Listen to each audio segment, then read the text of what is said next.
बलात्कार का मुकदमा दाखिल हुआ है, क्या है पूरा मामला? जहांगीरपुरा पुलिस स्टेशन में कल शाम को विक्टिम के द्वारा एक कंप्लेंट दी गई थी, जिसमें दो एक्यूज का नाम दिया था। उसके अनुसार नई जो गैंगरेप की कलम है उसके मुताबिक गुना दाखिल हुआ है। फरियाद में विक्टिम ने जो दाम बताए हैं वो दोनों आरोपियों को अभी अरेस्ट किया गया है।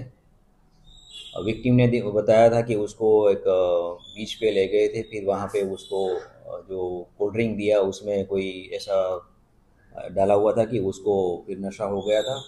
और बाद में वो दोनों लोग उसको होटल में ले गए और उसके साथ रेप किया है। तो वो जो कंप्लेन दी है उसके मुताबिक गुना दाखिल किया गया है।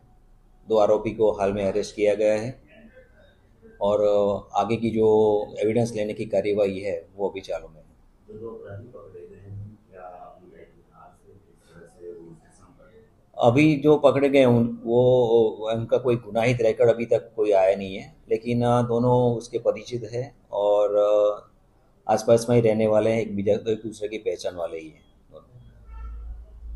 सर, नाम?